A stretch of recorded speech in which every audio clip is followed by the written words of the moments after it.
morning, folks. Welcome to That's My Farm. I'm Jim Shroyer, your host, and we're in luck because we're on the campus at K-State. And with us we have Romulo Lollato, the Extension Wheat Specialist and Forage Specialist, talking to us about the wheat crop this year.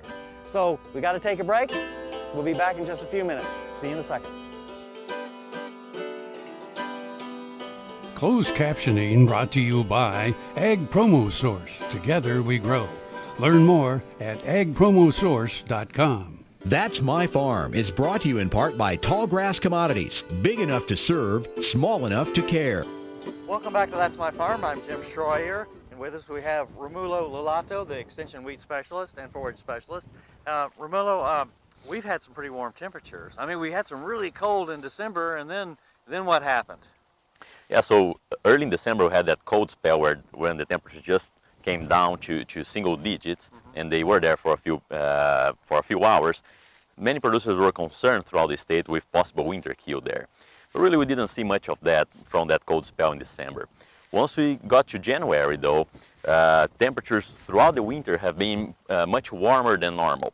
So if we look, depending where we are in the state, temperatures have been anywhere from about 3 to 5 degrees warmer than the normal for northwest Kansas, all the way to about 10 degrees warmer than the normal for south central and southeast Kansas.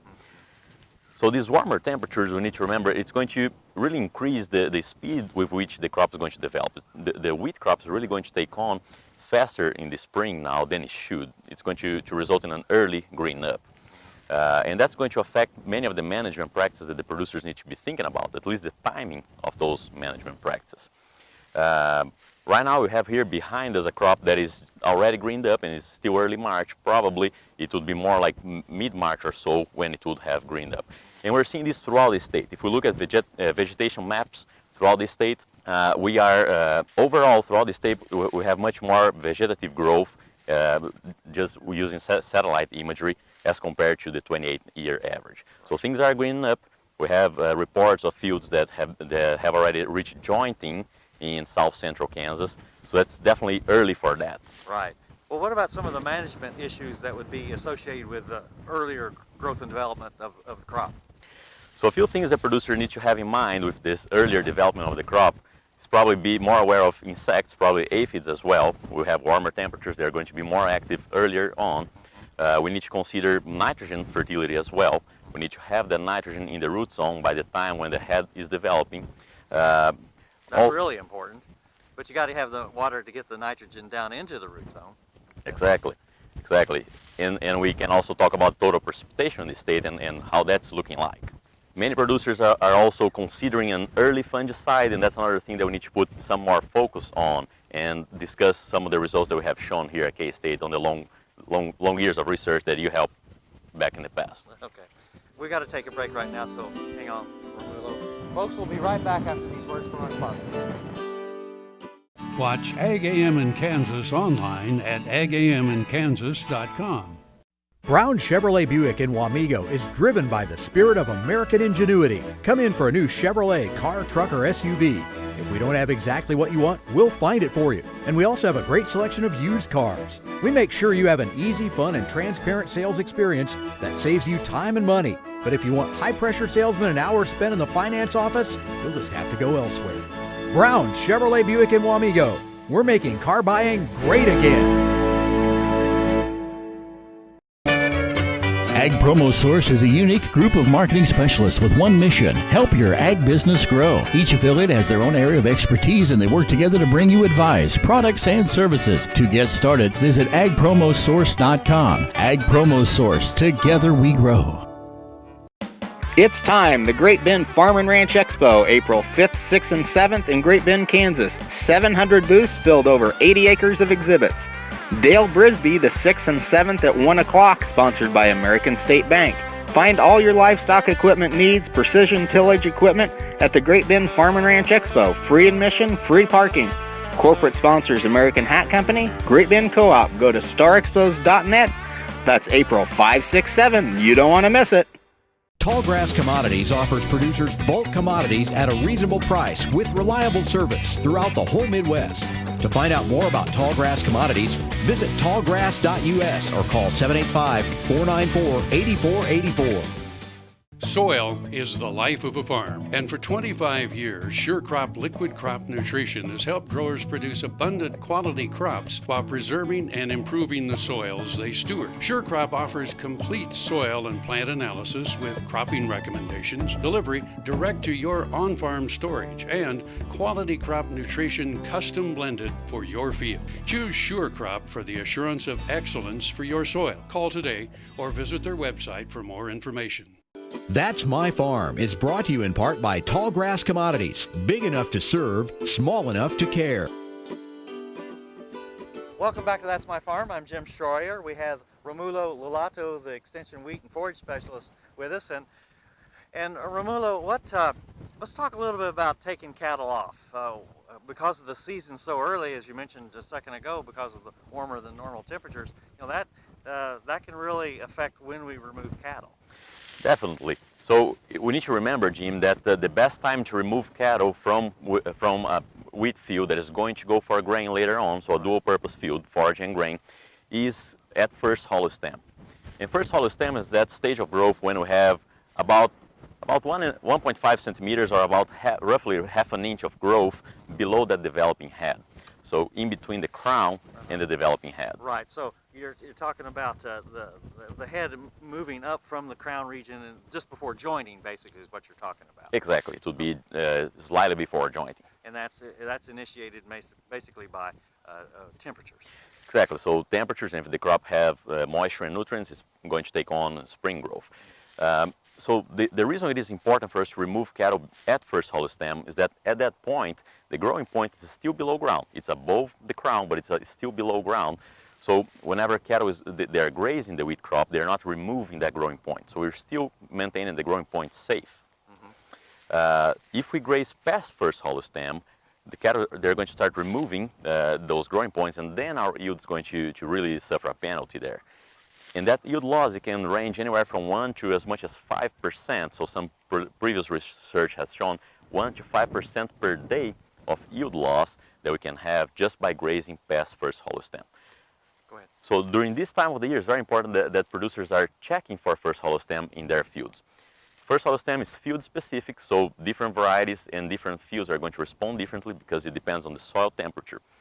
And generally, we recommend checking for first hollow stem from an ungrazed area of the field, maybe just outside a fence, but from an ungrazed area of the field for that variety at that field.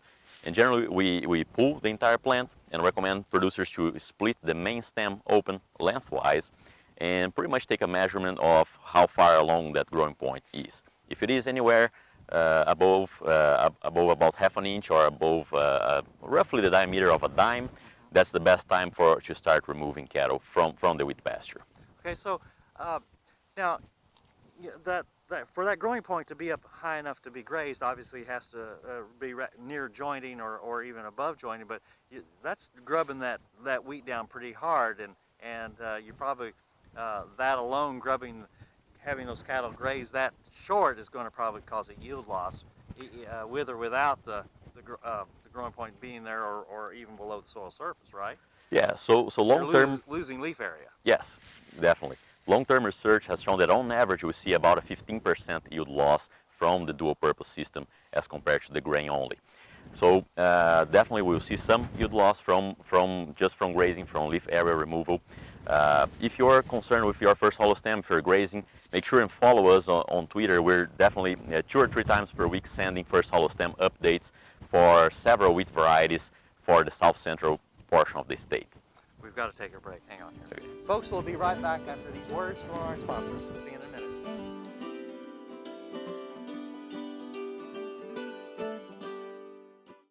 KFRM is one of the largest farm radio stations in the nation, dedicated to informing and entertaining rural listeners from northern Oklahoma to southwestern Nebraska. You can catch KFRM in many ways. Of course, 550 on the AM dial, streaming at kfrm.com, or on your smartphone by going to the TuneIn Radio app, or on Ag AM in Kansas on Tuesdays and Facebook every day of the week. KFRM, tune us in. You'll be glad you did.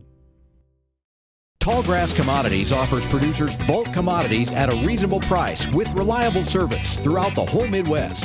To find out more about tall grass commodities, visit tallgrass.us or call 785-494-8484. The Kansas Wheat Innovation Center in Manhattan is rediscovering ways to get improved varieties and new genetics in the hands of farmers faster. Grower-led and checkoff-funded research initiatives are bringing about positive change. This grassroots leadership provides a strong voice in Topeka and Washington, D.C. Now is the time to partner with Kansas Wheat in moving wheat forward. Kansas Wheat Commission and Kansas Association of Wheat Growers. Farmers investing in their future and yours. Log on to rediscoverwheat.org. Valley Vet Supply is devoted to providing information and professional quality products at reasonable prices. Valley Vet Supply. That's My Farm is brought to you in part by Tall Grass Commodities. Big enough to serve, small enough to care. Welcome back to That's My Farm. Romulo didn't run off during that break, and thank you for hanging around with us. Now let's talk, we've talked a little bit about temperatures, we've talked a little bit about the first hollow stem and when to take those cattle off. Let's talk about precipitation or the lack thereof across the state. Sure. So Jim, I was working with the weather data library here at Kansas State, and they retrieved the data for the entire state for me for precipitation from September 1st, so roughly when the growing season would start, a little bit earlier than that, but all the way to February 28th. So pretty much the entire growing season. And depending where we are in the state, the total precipitation that period ranged from less than 1 inch in southwest Kansas to more than 23 inches in south central Kansas. So that corresponds to about 25% of where southwest Kansas should be by this time of the year. So when we compare that to the long-term normal, we are only about 25% of where we should be in southwest Kansas. Whereas in southeast Kansas and south central Kansas, we have had about 190% of the amount of precipitation during the growing season. So with that, we have very contrasting situations in the state. In the southwest Kansas, many fields didn't get that precipitation until the winter now, until that ice storm or the recent events that we have had. And the situation is pretty rough on those fields. Many of those fields, they didn't even emerge during the fall, and that seed was probably just laying there up to now, up to this last precipitation event. Right. Now, in cases where that seed got a good fungicide seed treatment, insecticide seed treatment as well, it might have stayed there, and especially did not get any moisture, so it was dry. So it didn't germinate and then run out of water, is that what you're saying? Exactly. It emerged? Okay, exactly. Because in that case, most likely that crop would be gone by now, if it germinated and then dried out. Now, if the seed was maintained there, probably producers are now having to take a decision on whether to keep that crop or not. Several fields out in southwest Kansas, they are in a situation that they have very erratic stands. Just maybe 20-30% came out in the fall, and now they are just now emerging, many of those fields. So what are some of the things that the producers need to consider there? First is the yield potential of the crop. If all of those plants come out, right, we're still, and we have an even stand, we're still going to have only about 50% of what a fall emerged crop would have as far as yield potential goes. Right. So that's one thing that producers need to consider if they are willing to maintain a crop that only has about 50% or so. And that is considering a full stand. If only, say that we have some germination issues and we don't even get the full stand, that yield loss is going to be even greater. It's also going to depend on weather conditions now during the spring, right? Right. So if the weather turns out to be cool and moist, those fields might still yield well. Now, if it turns out hot and dry, probably the yield loss may be even greater than that. So really producers have a tough decision to make. Maybe whenever they think about terminating the crop now, they also need to consider herbicide rotation. So depending on what herbicide they put out on their wheat crop, it might restrict them for even going into a summer crop now.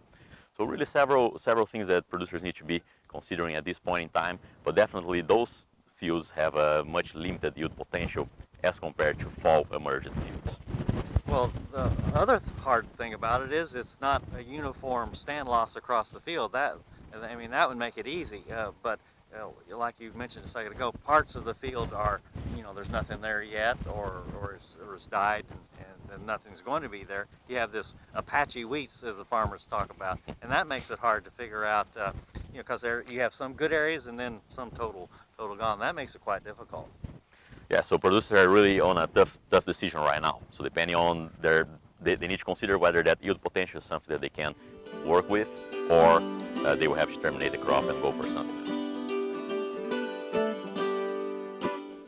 It's time, the Great Bend Farm and Ranch Expo, April 5th through the 7th in Great Bend, Kansas. This is your regional expo held in the heart of Kansas. J.D. Wing Horse Clinician all 3 days, sponsored by T-Cross Ranch and Bobby Norris Realty. Bradford Cattle Dogs, Border Collie demos all 3 days. Live cattle, beer garden, 80 acres and 3 buildings of exhibits. Corporate sponsors American Hat Company, the Great Bend Co-op. Go to starexpos.net for more information. April 5, 6, 7. Next time you see a beautiful field of corn, reach out and thank the farmers who work tirelessly to raise corn for livestock feed, renewable fuels, and exports to feed a growing world population. The farmers on the Kansas Corn Commission work for Kansas Corn with grower-funded checkoff dollars that support foreign and domestic market development, research, promotion, and education to expand opportunities for Kansas farmers. To learn more, visit kscorn.com. That's My Farm is brought to you in part by Tallgrass Commodities. Big enough to serve, small enough to care.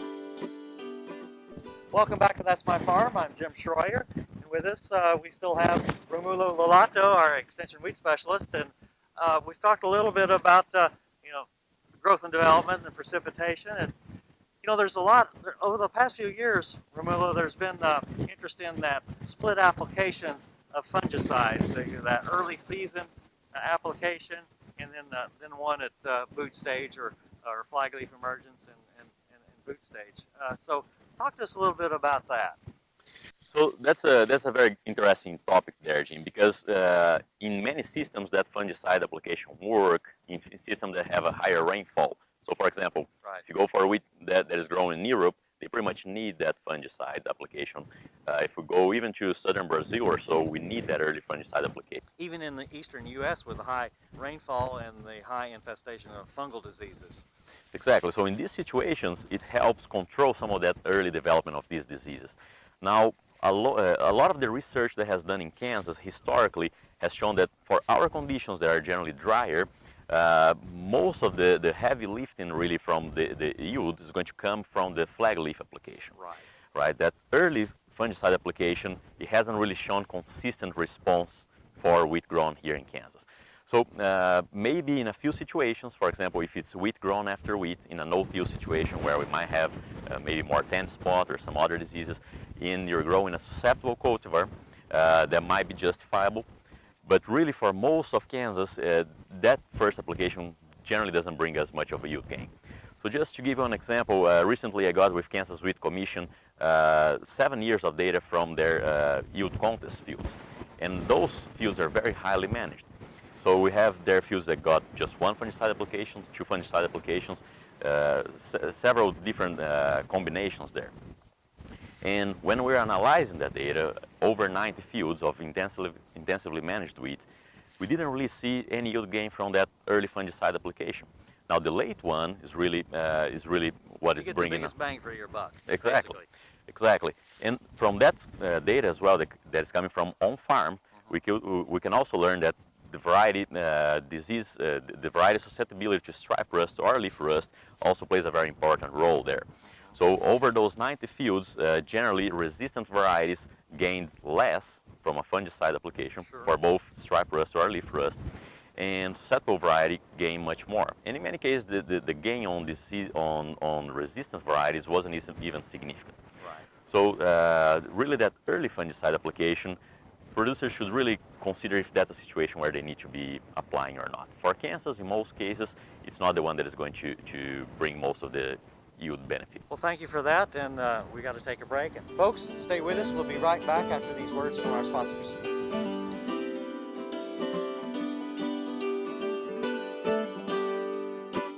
Grain sorghum is one of the most important cereal crops worldwide, and Kansas leads the nation in its production.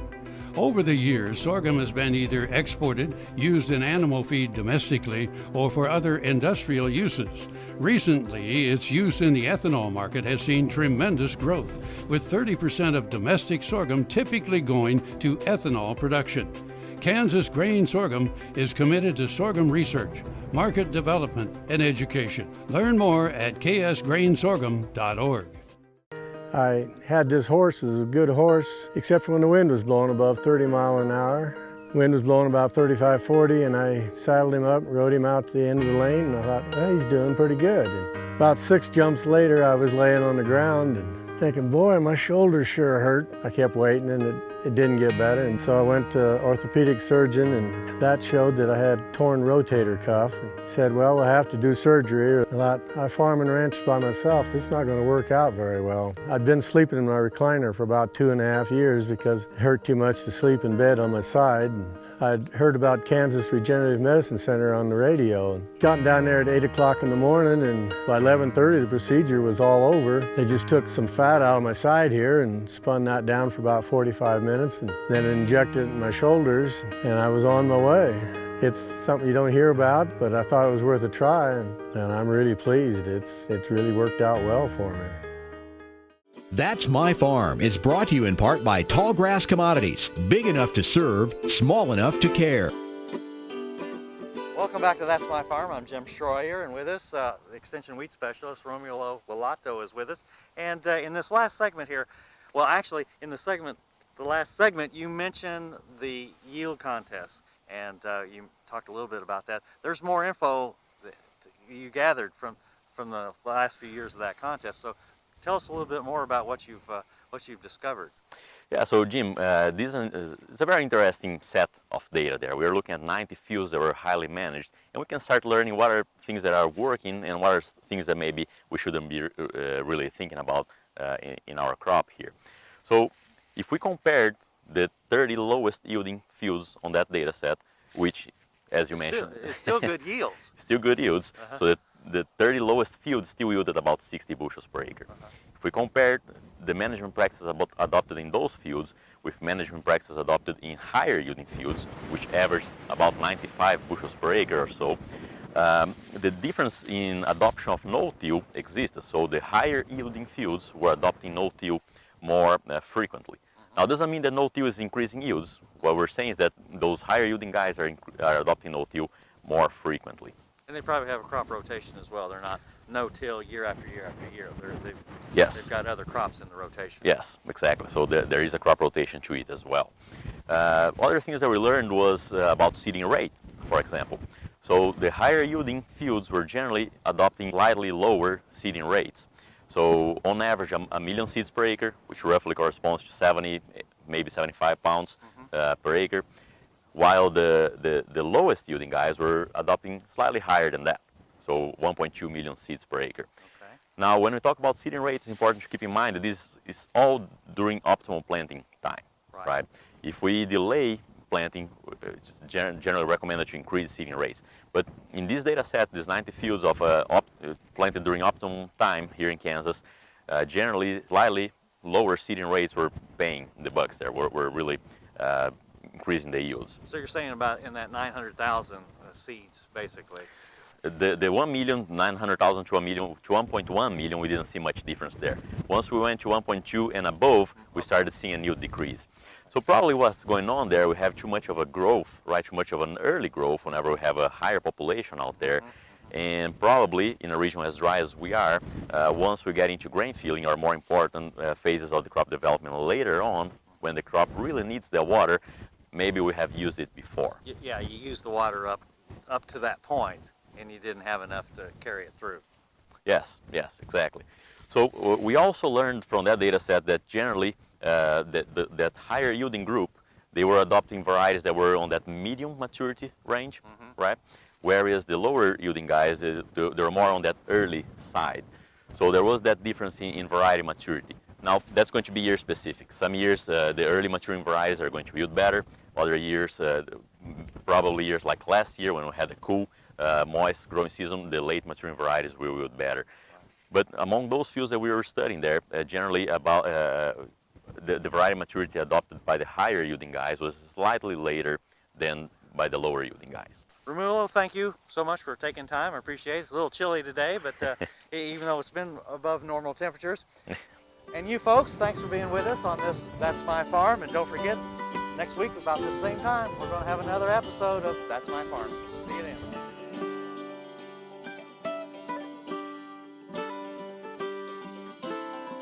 Closed captioning brought to you by Ag Promo Source. Together we grow. Learn more at agpromosource.com.